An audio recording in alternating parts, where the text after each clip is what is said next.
আসসালামু আলাইকুম। আশা করি আপনারা সকলে অনেক অনেক বেশি ভালো আছেন। নদী গবেষণা ইনস্টিটিউট পানি সম্পদ মন্ত্রণালয়তে সম্পূর্ণ নতুনভাবে আরও একটি চাকরির সার্কুলার প্রকাশ করা হয়েছে। যে সার্কুলারটিতে বলা হয়েছে টোটাল একটি মাত্র পদ ক্যাটাগরিতে 15 জন লোককে নিয়োগ দেওয়া হবে। মজার বিষয়টি হলো এই সার্কুলারটির ক্ষেত্রে বাংলাদেশের সকল জেলা থেকে নারী এবং পুরুষ উভয় প্রার্থীগণ অনলাইনের মাধ্যমে আবেদন করতে পারবেন। সেই ভিডিওটির মাধ্যমে নতুন এই সার্কুলারটি সম্পর্কে আমরা বিস্তারিতভাবে দেখে নেওয়ার চেষ্টা করব। কিভাবে আবেদন করতে হবে, আবেদন করার জন্য কি কি প্রয়োজন হবে, কবে থেকে আবেদন করা শুরু হবে, কবে শেষ হবে, সম্পূর্ণ প্রসেসিংটা আমরা এই ভিডিওটির মাধ্যমে দেখে নেওয়ার চেষ্টা করব।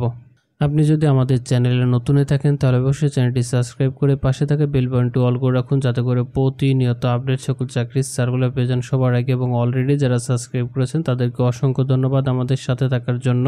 সো আপনাদের বোঝার সুবিধার্থে দেখতেই পারছেন আমি সার্কুলারটি ওপেন করে রেখেছি। সার্কুলারটিতে কি বলা হয়েছে আমরা একটু দেখে নেওয়ার চেষ্টা করব। যেমন নদী গবেষণা ইনস্টিটিউটের রাজস্ব খাতভুক্ত স্থায়ী পদে জনবল নিয়োগের জন্য নিম্নোক্ত পদের পাশে বর্ণিত শর্তে সরাসরি নিয়োগের জন্য প্রকৃত বাংলাদেশের নাগরিকদের নিকট হইতে নির্ধারিত ফর্মে অনলাইনে আবেদন আহ্বান করা যাচ্ছে। বুঝতেই পারছেন আবেদনটি অনলাইনের মাধ্যমে করতে হবে। যেমনটি দেখেছিলাম একটি মাত্র পদের নাম বৈজ্ঞানিক কর্মকর্তা, যেখানে 9তম গ্রেডে 53,060 টাকা পর্যন্ত বেতন প্রদান করা হবে এবং সর্বোচ্চ বয়স সীমা আবেদনকারীর 32 বছর বয়সের ভিতরে হলে আবেদন করতে পারবেন। টোটাল পদ সংখ্যা রয়েছে 15টি।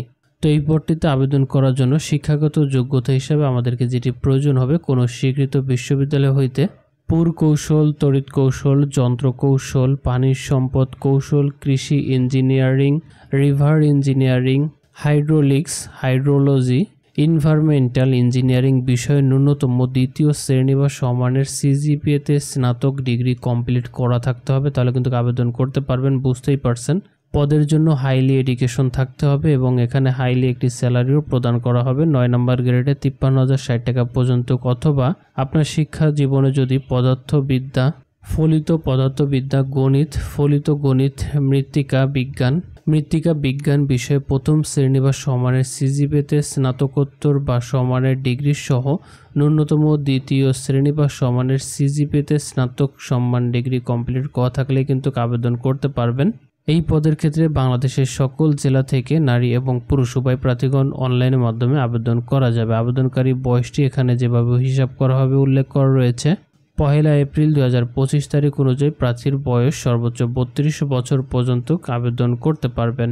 পাশাপাশি সম্পূর্ণ আবেদনটি আমাদেরকে অনলাইনের মাধ্যমে সাবমিট করতে হবে। এখানে উল্লেখ করা রয়েছে অনলাইনের মাধ্যমে আবেদনটি সাবমিট করা শুরু হবে 15 এপ্রিল 2025 তারিখ সকাল 10টা থেকে। আবেদনের প্রক্রিয়াটি চলমান থাকবে 15 মে 2025 তারিখ বিকাল 5টা পর্যন্ত সময় দেওয়া হবে অনলাইনের মাধ্যমে আবেদনটি সাবমিট করার জন্য। বুঝতে পারছেন পুরোপুরি 1 মাস আমাদেরকে সময় দিচ্ছে অনলাইনের মাধ্যমে আবেদনটি সাবমিট করার জন্য। এখানে যে লিঙ্কটা দেখতে পাচ্ছেন rri.teletor.com.bd, এই সাইটের মাধ্যমে গিয়ে আমাদের কাঙ্ক্ষিত আবেদনটি সাবমিট করতে হবে। আপনাদের বোঝার সুবিধার্থে আবেদন লিঙ্কটি আমি ভিডিও ডিসক্রিপশন বক্সে দিয়ে দিব, যাতে করে সেখান থেকে আপনারা আপনাদের আবেদনটি সাবমিট করে ফেলতে পারেন। আবেদনটি সাবমিট করার পরে অ্যাপ্লিকেশন ফি হিসাবে আমাদেরকে 223 টাকা টেলিটক প্রিপেইড সিমের মাধ্যমে আবেদনটি সাবমিট করার 72 ঘন্টার ভিতরে এই পেমেন্টটি কমপ্লিট করে ফেলতে হবে। কিভাবে পেমেন্টটি কমপ্লিট করতে হবে এখানে এক্সাম্পল হিসাবে ফরম্যাট সাজানো রয়েছে।